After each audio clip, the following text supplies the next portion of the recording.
Hey, my name's Alfie. Hi, and I'm Billy, and we're the two owners of London Esports. We just wanted to sit down today and reflect on our year 2018, on what London Esports has done, what we accomplished, and how we did it. I think, Yeah, and what we want to sort of achieve over the next year, I suppose. yeah, I think 2018 was a big year for us. You know, it was our inaugural year, if that's the right way to say it. So it was our first proper full year after being established in late end of October 2017. So it's been Yeah, a big learning curve for us, isn't it? Really. I think overall, yeah, definitely. I mean, since we've only before we've ever delved into this, only really been a fan, like fans of esports and just the games in general. To sort of look at it from this perspective, it was like yeah, a massive learning curve. Different And change, if yeah, we and just it's like rewind to the back of the year, like we've done we had a few different ventures over well, quite a few different games really. So we've done a lot for the first year, so yeah, we should be pretty proud, and hopefully we can carry on this sort right of into the new good year. path, yeah, for into the new year. I think, yeah, if we start off with our first big thing that kind of got us a bit of traction, it was back in February when we had DreamHack Leipzig for Rocket League. It Yeah, was yeah, our first major. I think it's our only major since.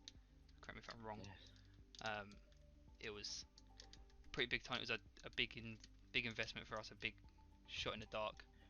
yeah, especially starting up within when was it found like October But yeah, as so well, so October 2017. So to roll in within 5 months to be at a major as well, yeah, no, so it was quite a big event for us. big deal for us. A big change on how we was doing it. Before that, we was sort of dealing with a lot of pickup teams, and it wasn't overly professional.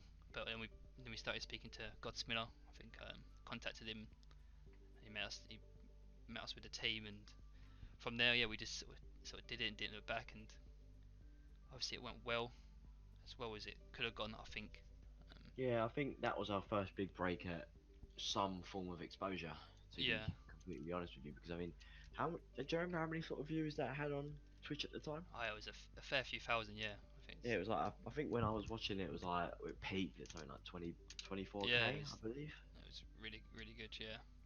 And also then we was like also there was a lot of like controversy on social media about the format of the tournament. Format afterwards, yeah, after we obviously the famous, I say famous for us. I don't think we probably talk about it every day, but beating Envy was sort of massive for us back then because we was playing against again like pickup teams for the previous and all the games beforehand. So going to an event and then beating Envy for us was the first taste of that. Yeah, and I mean And especially they for us and they were before we complaining. even got involved in this industry is we obviously we knew who Team Envy were, followed Team Envy, and we know they're a big deal.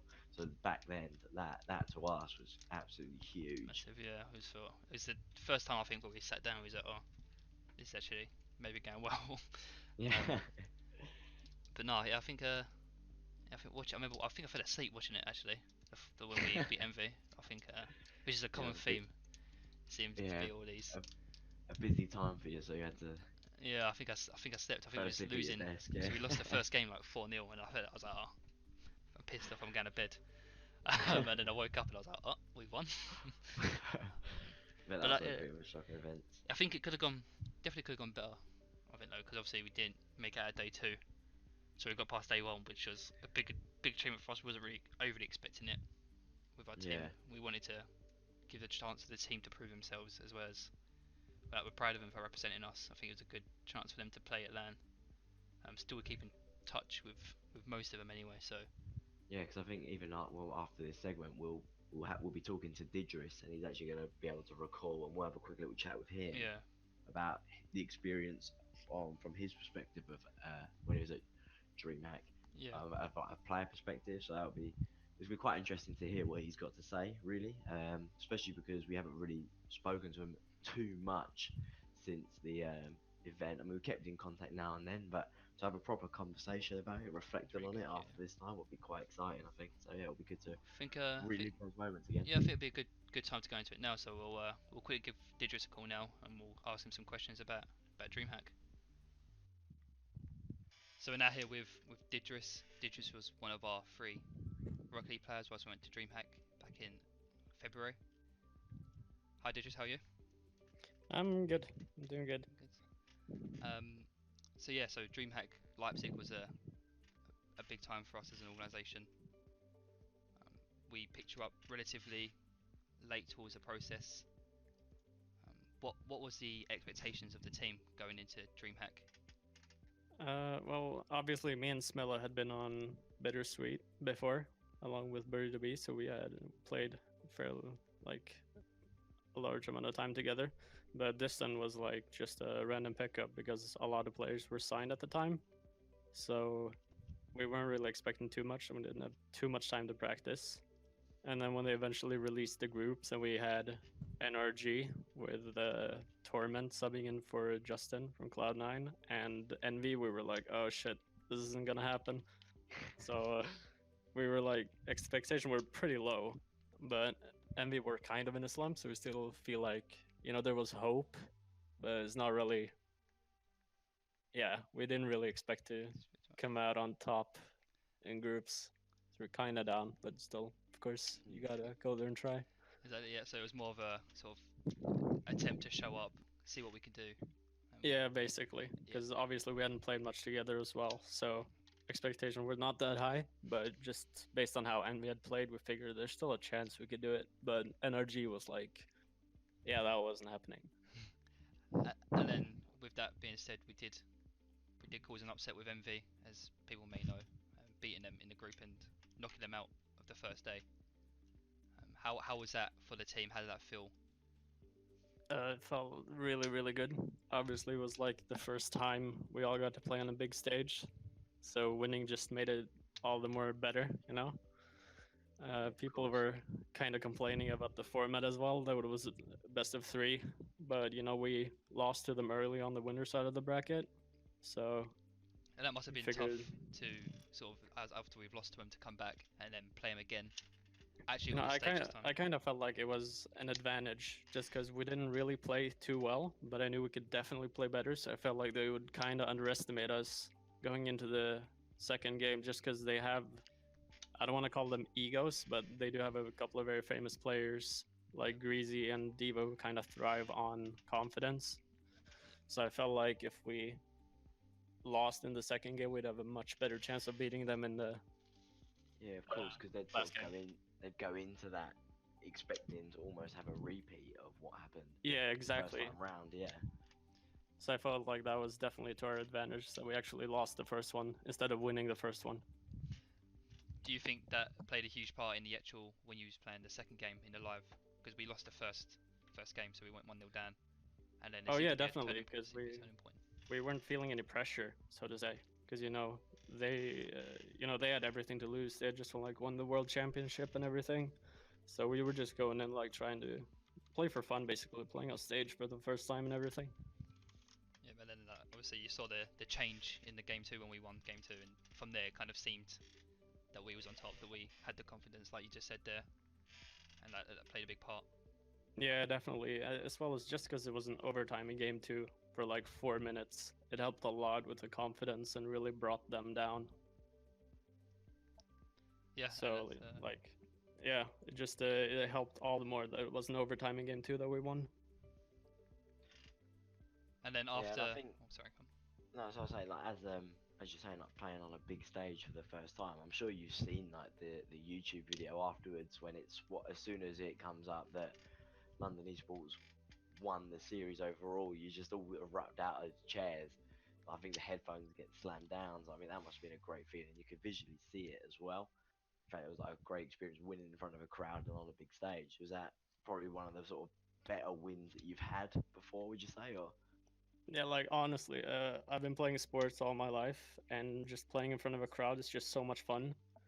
And then Yeah, when you work like so hard for so long and get to do it in something that you know that you're really good at, and you finally get to show it off, you just feel so much better about it. no, of course. I mean, it's a great video. I mean, I'm sure in the we'll have a nice clip of that playing as well. But yeah, no, it was a great moment for us as an organisation, especially because we only started up in late 2017, and this was so early on in 2018 that it's the fact that we had no name in the industry whatsoever, and then to come out at DreamHack as well, which was regarded as a major tournament, and for an organisation to start and then just be at a major tournament and then to knock out like the previous world champions, as you said, it's just it was a great sort of moment for publicity for this like organisation out of nowhere to come and knock them out. So it was a great event in terms of that as well. Like it was a massive upset. I can imagine there was loads of people that were shocked overall. Oh yeah, definitely. The majority of what I saw, there was a lot of people complain about the format, which I can kind of understand. But they had the chance, exactly the same chance as us. Yeah. So after the knocking out MV and we progressed to day 2, we then we played against Ghost, wasn't it? And they reverse sweeped us. So we was basically on the cusp of progressing to the next round. We was 2-0 up. How do you feel that went? Do you think that in hindsight now there was a, like I said, we was talking about the confidence, was there an overconfidence there? We was 2-0 up. How would you? It wasn't as much of overconfidence as much as them having Lethamyr, because Ghost is kind of an inconsistent roster in that they have like Zane, Jackie, and Matt, who are kind of like have on and off days, and like they were definitely having an off day. But then Lethamyr just showed up fucking huge, and it was just, I mean, I've never seen anyone carry a game like that. It was ridiculous. It was like I don't even feel like we threw almost, because he was just playing out of his mind. And that game wasn't streamed, so no one actually saw. No, that was off stage, so we had all the pros standing by and watching and everything. So that was kind of nerve-wracking as well. Yeah. Do you feel like that's worse because obviously you got these big names behind you? A little bit, yeah. Because like in game 3 when we lost, I think we lost like 7-0 or something, because we were like kind of like we weren't really ready for Lethamyr in that case. So like having all the pros like PSG, Flipside, Energy standing by and watching was kind of scary. Yeah. So in that case, it's probably been better to have it on the main stage where you could have. Yeah, almost. Yeah. But I guess that's just how the game goes. Yeah, unfortunately. And then since DreamHack, obviously after that, unfortunately the roster split up. You guys all went your separate ways. I like to say, thankfully, that all your careers actually progressed further since us. Yeah. Do you see DreamHack as like as a start for that, as a catalyst for what you've gone and achieved? For example, you obviously recently performed in RRS. Same with Godspinner. Distant played for Suffer Secret and played for Hashtag and Gfinity, which is big teams and big stages. So do you see that DreamHack as a catalyst, and how would you sum up the career since DreamHack? Well, I think like at least me and Smilla were kind of known before, so I think it more benefited this stand definitely. But at the same time, like showing up on LAN is so important in Rocket League. So I feel like it really, especially helped Smilla get on the GFIN rosters and Distant as well. Obviously, I would have liked to play GFIN as well, but I haven't really had the time because traveling to London and everything. But I feel like it definitely like solidified you in the pro/semi-pro scene that you could actually play well on LAN. Yeah, of course. I suppose that's a massive aspect of it, right? Because there's a huge difference between being able to play in online tournaments or online sort of any sort of like qualifier stages, but playing on a LAN setting is probably completely different, right? In terms of your mindset you have to go into the game with, and also just the pressure as well. I can imagine it just amounts to it's a whole different sort of world, from sitting behind your computer desk at home to sitting in a new environment with people watching. You have like the staff all around you. I can imagine it's quite nerve-wracking, if anything. So I suppose like it's definitely right, having LAN experience can definitely help overall. Yeah, it was definitely nerve-wracking. Like more the first game, but then you kind of settle into it because like you have this little podium around you and you have the screen in front of you. So eventually you just like you zone in on the game, and when you get to that point, it's kind of like playing at home, honestly. But it's still like when you score, you get way more hype and stuff like that, like compared to at home.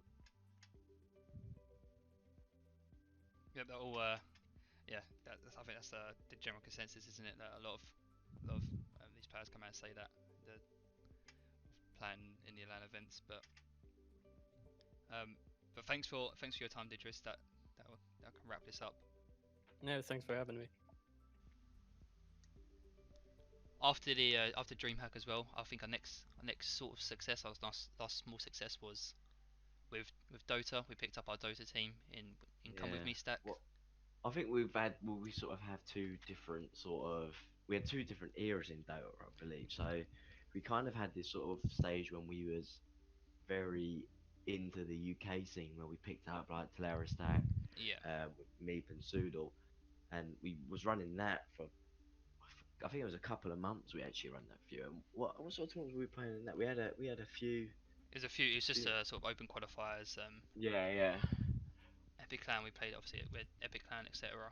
Not the full team. But yeah. So we tried to almost um build a completely UK team. I think that was the strategy with those rosters.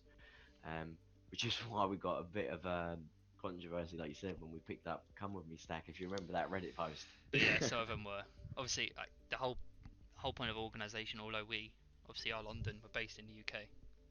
Myself and Billy are from London, and we do pride ourselves in sort of trying to help the UK scene. Unfortunately, it's just not possible for us to stick with full UK everything Pick Counter up. Strike team. Yeah, Obviously, we've got a full definitely UK. right. We tried to go for a full UK Dota team. They were very good, very good, very professional. Loved talking to them and all that, but unfortunately, it just wasn't to be.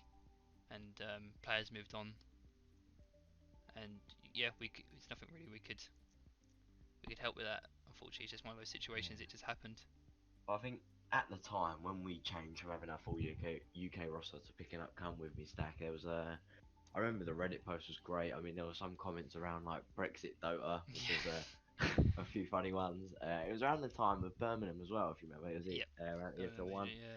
yeah. Um, and that was a great weekend as well. But I remember when we were just there, when we was even in the pub at the UK Dota meetup, we had a few people recognise the jersey and say Flame Brexit us in real Dota. life. Yeah. um, But but yeah, yeah, more about our time with Company Stack. I remember that at the time we were pretty impressed with that. So I remember we had like we have some great clips that we've uploaded of times when we were playing against like H-Reds and Mega Ladder as well, and we just at the time we just had a really strong team, except when we come across Cancel Stack. But yeah, there are a weakness, weren't yeah, they? We couldn't defeat them, but we had basically the whole point of the come with me stack was I saw a lot of people comment as well was about us breaking up after 2 months again, like we did with the yeah, UK team. Same with come with me's teams again. It seemed like they're very short term. I know his history. I'm not overly sure about it, but a lot of people commenting on his profile saying that he has short term. The whole deal with the come with me stack was until after the TIA Open qualifiers. We wanted to sort of go through that, touch base on where everyone was with that, see what everyone wanted, and go on from there. I So think as well after because obviously we that was probably one of the best sort of achievements we had with that roster itself was that we unfortunately lost in the finals to Alliance in the Open qualifiers. yeah, Um, and I think even after that period of time, like we was really happy with the result. Like playing against Alliance is great, especially after the fact that they've got a great history as a Dota team. The fact we're the TI3 winners. Um, yeah, and I think Loda's still actually coaches are involved heavily in yeah Alliances. coaches. He's like the like almost like the org Yep, owner.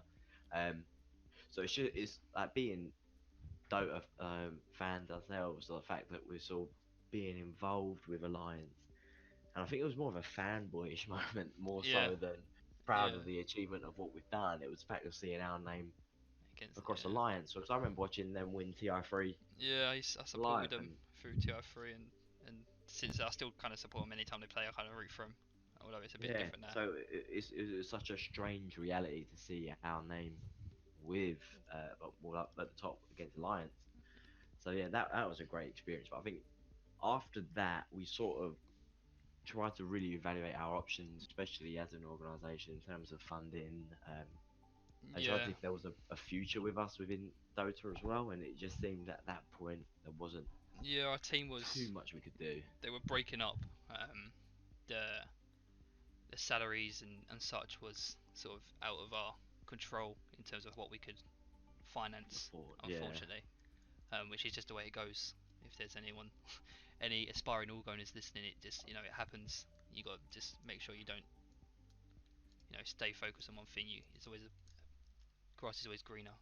So I think that's what we've sort of found out this year ourselves. I mean, how yeah, our focus has shifted from in not even like the first third of the year it was Rocket League, and then we seemed that we wanted to maybe pursue that, and then we've changed to Dota, and then that looked promising.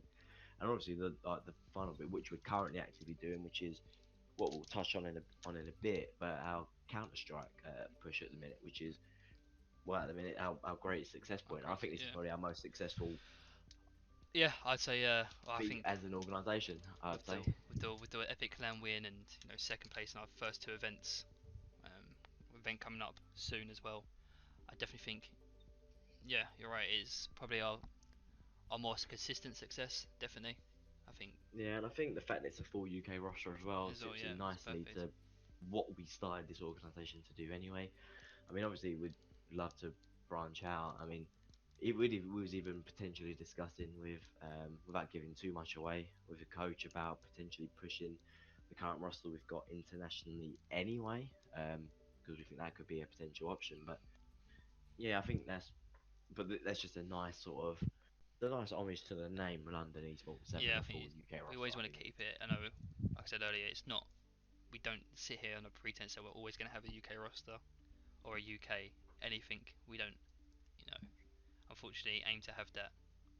We just, we prefer to have success, unfortunately. And if that yeah, means I with a mean, UK team or without a UK team, it's kind of one of the decisions that we have to make.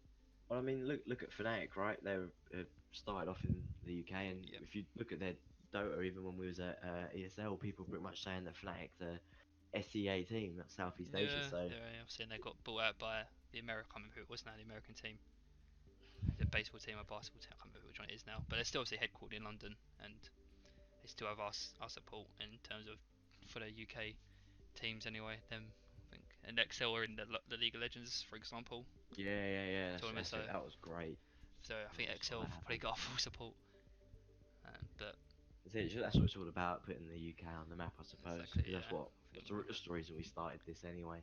a bit of a Um, meme at the moment, so yeah, we just need to get that out. But talking about the Counter Strike, I think we sat down with Astro to ask him the questions about Epic Clan precisely and how the teams sort of gel together and how we expect to go into the new year, into EPS for example, and this is how it went.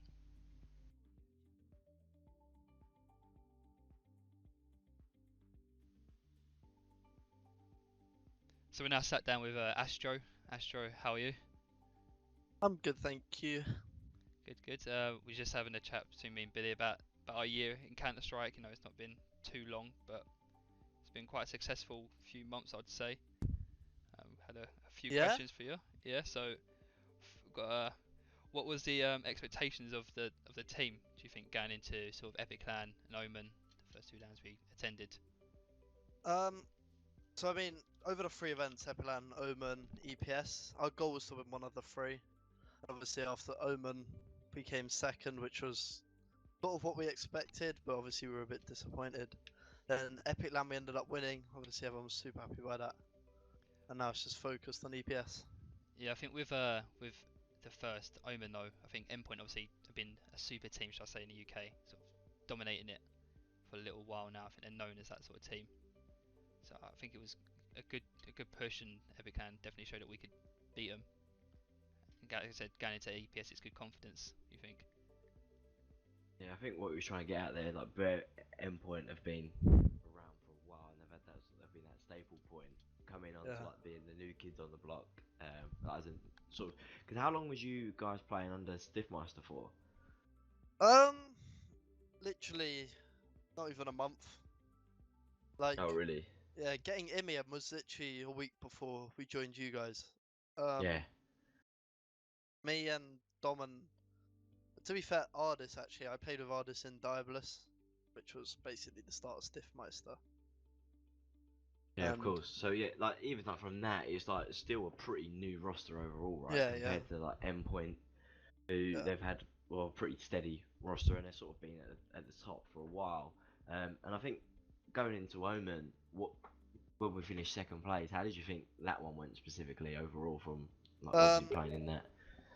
well, our goal was obviously to at least get second 100% from Omen, which we ended up finishing second.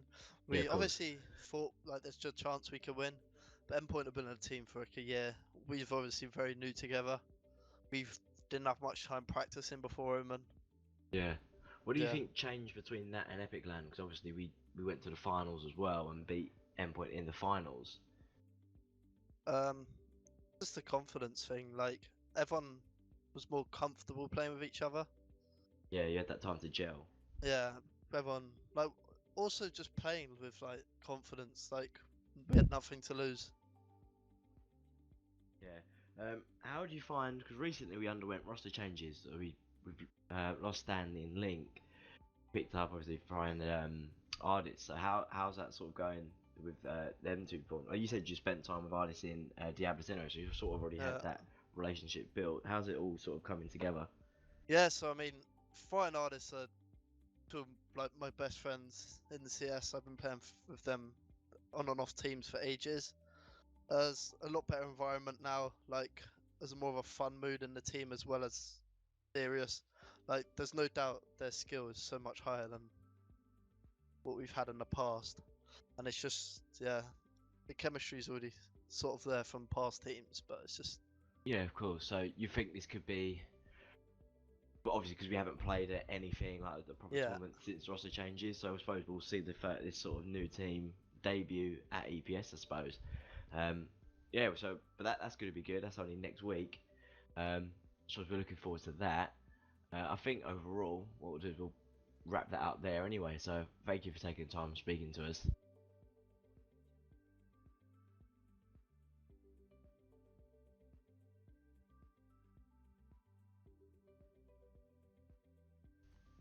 That leads us on to our 2019, our goals, our plans for the new year. I think looking over everything in the last year, like I said at the start, we've learnt so much. I think 2019 is our year. We really need to push on and continue what we're doing, but in a faster rate, a more effective rate.